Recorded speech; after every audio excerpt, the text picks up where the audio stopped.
The kind of photography that will become part of the human being.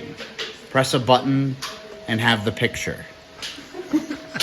I've heard that 1,000 times. It's crazy saying it. Good day, everybody, and welcome back. So for about the last year or more, I've been spending about 1 day a week at my friend Ethan Moses' house. He lives in Albuquerque and he runs an online 3D printing photography-based business called Cameradactyl. Ethan has been working for about the last year on a top secret project. And just this last week, he released the project to the public. And not only that, but two pretty well-known people in the photography community in America stopped by in Albuquerque to be with him for this release. And that is Kyle Depew, who runs Brooklyn Film Camera, and Ben Fraternale, who works at Brooklyn Film Camera but also runs his own YouTube channel called In an Instant. And Ben is pretty well known in the YouTube space for instant photography. Kyle, what do you think? I mean, I think this is awesome, man. You know, the fact that you can shoot large format, like, infinitely is super cool. Like, just 100 shots in a mag, or I think Ethan was saying you could go to, like, 120 something. Yeah. I just think that's, like, conceptually awesome. And also the images it can create. I'm a huge fan of just RA4 and, like, the way that the colors render and the way that it looks. And the combo's cool, man. It's like a wild thing that he's built. In the alternative photography world, there has been a movement in the last few years of working with color printing paper. This is called RA4. Well, there's been a movement where people have been taking this color printing paper, putting them in large format cameras, sheets of the paper, and exposing them to a scene and then processing the paper in such a way as to make a positive image directly from the in-camera exposure. This is known as reversal processing. What Ethan's project involves that he's been working on is what he calls the master system. The master system involves like 3 or 4 components. One of those is a cassette format for loading 4-inch wide rolls of photo paper as a film format. Then he's developed a 4-inch wide format roll film back that attaches to a Graflok 4x5 camera back. So this basically is a film holder that has 2 of these canisters. There is a winding mechanism, there is a film counter or frame counter, and you can expose dozens and dozens of color images in this film holder cassette system. And then probably the most important part of the project is Ethan developed a modular film processor. And this modular processor is expandable. It'll process black and white film, either 120 or medium format. It'll process C41 color negative film, and it'll do reversal processing of RA4 color paper. The year 2025, we have a new film format, essentially. Ethan has taken what is print paper and has turned it into a color film format with film cassettes, a film back, and a film processor technology for it. You're good. 3, 4. Nice. We shall see. All right.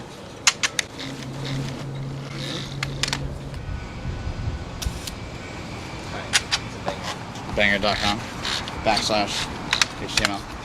3, 2.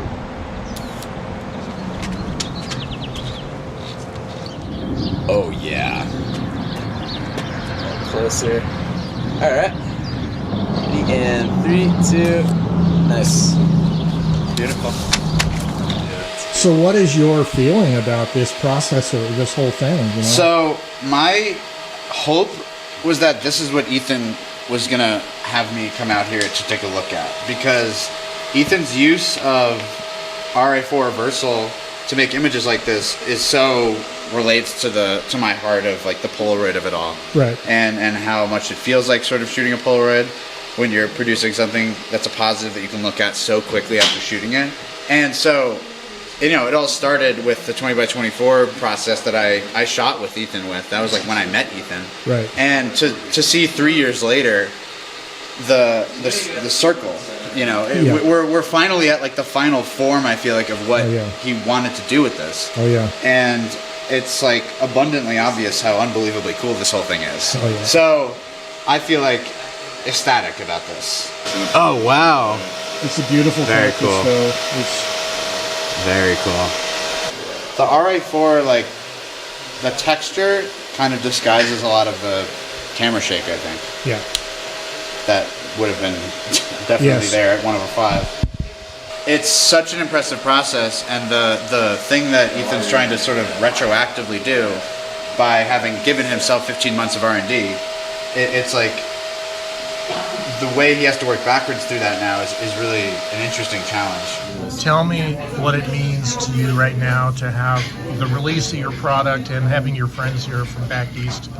It's very nice. They all came to support me and help me make yelling at the internet YouTube videos. So much. Before, you remember the pillow blocks just had these cut out here, and then I would have to like squeeze them so they didn't rotate. Now they slide in like that, so they really are not going anywhere. Right. I just don't know what the hell to do about these locks here. Like the graphics are so unintuitive. Well, you missed most of the action here, but What are you doing, Ethan? I'm doing a little D3D printing. Yeah, well, you know, obviously I'm going to need to fix the model and reprint it, but it takes Yeah. 6 hours or whatever, and I just want to test the thing, so should be a tight fit. Yeah, baby. Okay, so here we're going to test the whole thing to see whether it's grab a cassette. All right, so I'm going to make sure roll-on mechanism is at load. I'm going to load the canister until it clicks in with the spline in the right position. Now, the roll-on mechanism is the real question here. Boop. Boop. Now it's tight. I think the leader does not need to be as long as I'm making it, but I'll figure that out later. I decided to do that empirically. I had it modeled, but anyway. Boop, boop.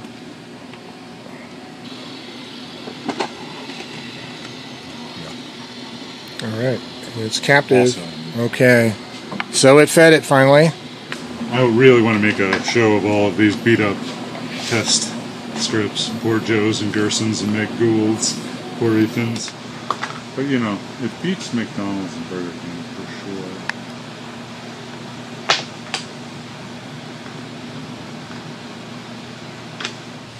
Know what I'm saying, Joe? I'm adding these nubbins to the cluster slide surface rather than reprinting the clusters for 2 days. I've made an hour and 15-minute print, and I made these nubbins for all of them. And I'm just going to glue here rather than throw these clusters away, and it'll save me like A lot of money. half a week's worth of time. But I thought I was going to do this real clean, but I am not. I got another 200 pairs of gloves coming tomorrow before 9 p.m.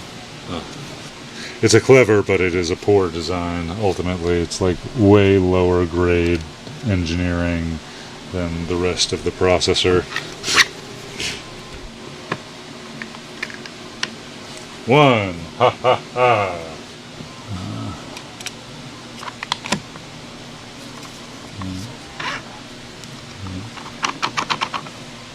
Okay, now here's the 2-slide test. Next we can participate in the 3-slide test. I've just been going through so many parts that are going in the trash, and like, I just print with whatever color's in there, like classic Cameradactyl style. Here we come.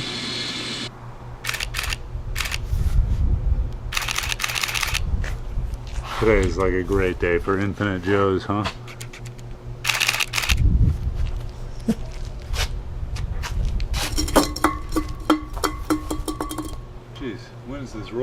over.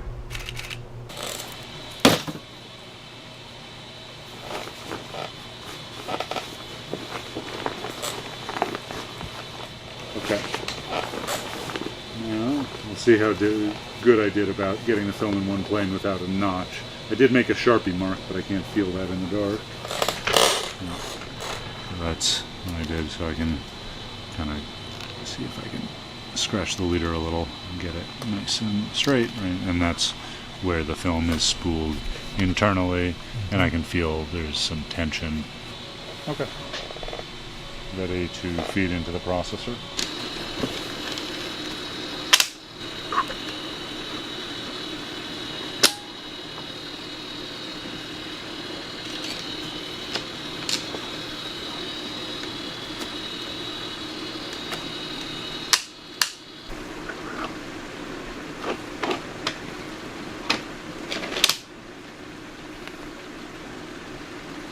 This guy should start to move.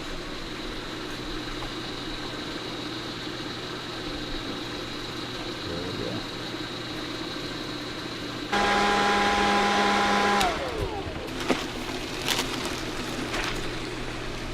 Alright.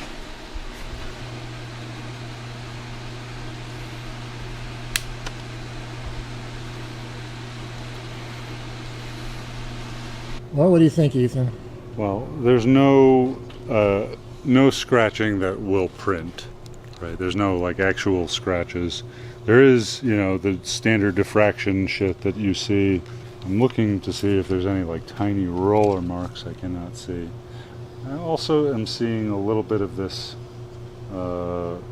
not perfectly even drying or squeegeeing on the emulsion side. I'm so far ahead of where I started, right? Like how I made this thing.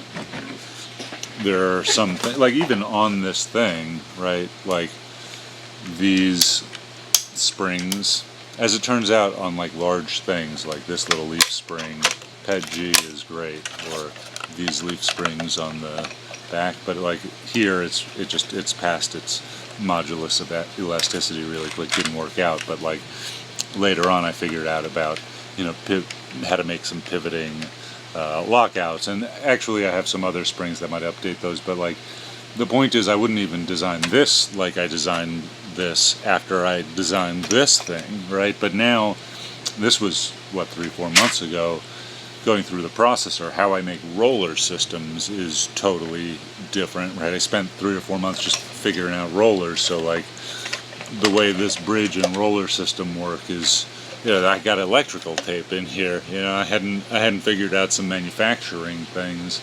The like ergonomics first or like user first design approach is kind of new for me. Back when I started, it was like, could I make a thing that was 3D printed? And now, I don't even think about 3D printing. Is can I make a thing that I want that hasn't existed, that doesn't exist, right?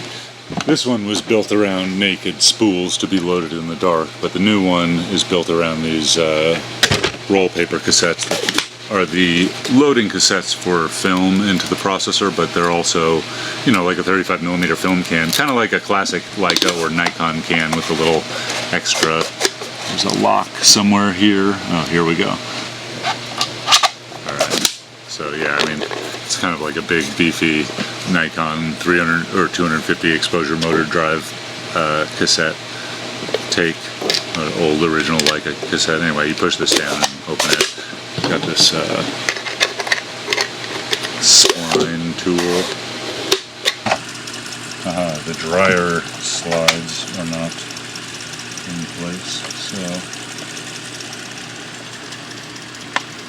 maybe now.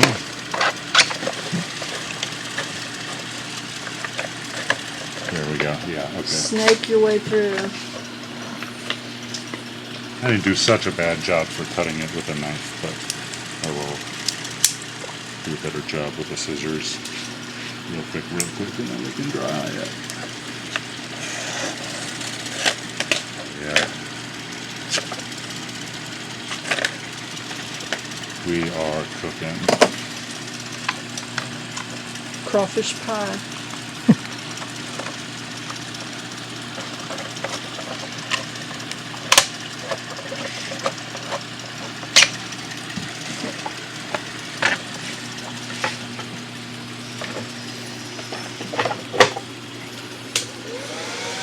Okay, cool. Voila! That's very cool, Becky. This is my prison release photos. Yes. But yeah, we're getting closer to the right filtration right Yeah, there. here we go. Finally, by September or October of 2024, Ethan had the RA4 color reversal process down pretty consistently, and since then it's only gotten more reliable. Congrats, Ethan. Hey, congrats, Joe. Yeah. Way cool, guys. All the filters we have. It's pretty close. I would say any color is okay color. Having the right color is even better. So that looks like my shirt is basically black and white and gray. And that looks slightly tinted, but it's not bad. Slightly warm. Slightly warm, which... I'll take slightly warm over Yeah. slightly cold any day. I don't want to make you look like an alien. Oh, no. It's interesting, like, if people are like a little yellow or a little red, it's fine. But you make them a little blue or a little green, you start looking real like Ninja Turtle. So there's... Oh, Hey. wow. Oh. That's That color actually... looked like. Looks like a Burger King commercial from back in the 80s. Oh, yeah. Oh, yeah, big time. It's looking good. Everybody, hello. We are live in Albuquerque, New Mexico, with Mr. Ethan Moses, who you may know as Cameradactyl, and his new creation. Shout out Doc Germs. Say hey to the people. It's getting flashed. I'll let Ethan explain this a little bit more, but this is a brand new camera and, more importantly, film format, which he has created, and it is totally insane.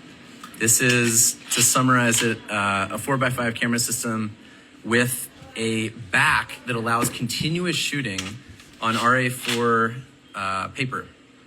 So that's a chemical technique that you could look up if you're unfamiliar, but it yields incredible results on direct-to-paper shooting. Very, very interesting. So I will leave links down below to Ethan's Cameradactyl website where you can learn more about this project. And also Ben will be releasing a video soon on his YouTube channel in an instant about this whole project as well. If I get a link to that, I'll put it down below as well. In the meantime, I wish Ethan the very best on this project as he's released it to the public. And if you have any questions, drop them down below. I'd love to answer them for you. In the meantime, stay creative and have yourselves a great day. Bye-bye for now. Now that's a cactus. I got one cactus. Cactus Jack. We're going to call you Cactus Jack. Yeah. Little old me. I'm Cactus Jack. Pictures earlier.